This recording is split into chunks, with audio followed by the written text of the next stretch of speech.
बिहार की सवर कोकिला शारदा सिन्हा का 72 साल की उम्र में मंगलवार की रात नई दिल्ली के एम्स अस्पताल में निधन हो गया। नमस्कार, मैं हूं हिबा जावेद और आप देख रहे हैं दैनिक जागरण। शारदा सिन्हा के पार्थिव शरीर को राजेंद्र नगर स्थित उनके आवास पर बुधवार को लाया गया। आज राजधानी के गुलाबी घाट में राजकीय सम्मान के साथ उनका अंतिम संस्कार किया गया। बेटी अंशुमन ने उन्हें मुखाग्नि दी।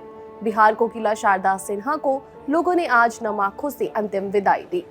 पटना के राजेंद्र नगर आवास पर अंतिम दर्शन करने के लिए लोगों की भीड़ उमड़ पड़ी। सीएम नीतीश कुमार ने उनके पार्थिव शरीर पर पुष्प चक्र अर्पित कर श्रद्धांजलि दी। सुबह 9 बजे के करीब पटना के राजेंद्र नगर स्थित उनके आवास से उनकी अंतिम यात्रा निकाली गई, जो गुलाबी घाट पर समाप्त हुई। बेटी अंशुमन सिन्हा ने उन्हें कांधा दिया। भाजपा के पूर्व सांसद रामकृपाल यादव और विधायक संजीव चौरसिया ने भी कंधा दिया। अंतिम यात्रा में बिहार कोकिला का गाया आखिरी छठ गीत बजा। गुलाबी घाट पर उन्हें राजकीय सम्मान दिया गया है। इसके बाद उनका अंतिम संस्कार किया गया। बेटी अंशुमन सिन्हा ने अपनी मां को मुखाग्नि दी।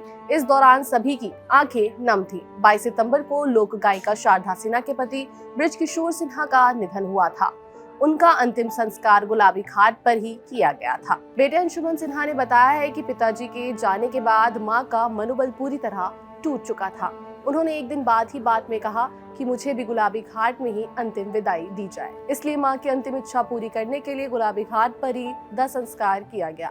लोक गायिका शारदा सिन्हा ने निधन पर बिहार भाजपा की ओर से कहा गया कि मां सरस्वती की व्रत पुत्री पद्मश्री बिहार कोकिला शारदा सिन्हा से बिहार ही नहीं पूरे देश का नुकसान हुआ है। पूर्व केंद्रीय मंत्री अश्विनी चौबे ने कहा है कि उनके जाने से लोक संगीत का एक अध्याय खत्म हो गया है। वहीं बिहार के राज्यपाल राजेंद्र विश्वनाथ ने शारदा सिन्हा के निधन पर दुख जताया है। उप मुख्यमंत्री सम्राट चौधरी, विजय सिन्हा, मंत्री नितिन नवीन, अश्विनी चौबे ने श्रद्धांजलि अर्पित की। 1 अक्टूबर 1952 को बिहार के सुपौल जिले के हुलासगांव में जन्मी शारदा सिन्हा को उनकी रसीली आवाज और छठ महापर्व के गाए गए गीतों के कारण विशेष पहचान मिली।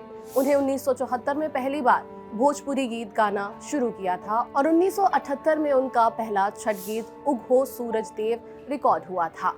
1989 में कहे तो से सजना ये तोरी सजनिया गाने से उन्होंने बॉलीवुड में भी कदम रखा। इसके अलावा वो समस्तीपुर वुमेन कॉलेज में प्रोफेसर के रूप में भी कार्यरत रहीं। उनके परिवार में बेटी अंशुमन सिन्हा और बेटी वंदना है। अपने जीवन काल में उन्होंने छठ, विवाह, मुंडन, जनेऊ, विदाई जैसे पारंपरिक संस्कार गीतों के साथ साथ श्रद्धांजलि गीत भी गाए हैं। उनकी मधुर आवाज और लोक संगीत के प्रति प्रेम ने उन्हें देश भर में लोकप्रिय बना दिया।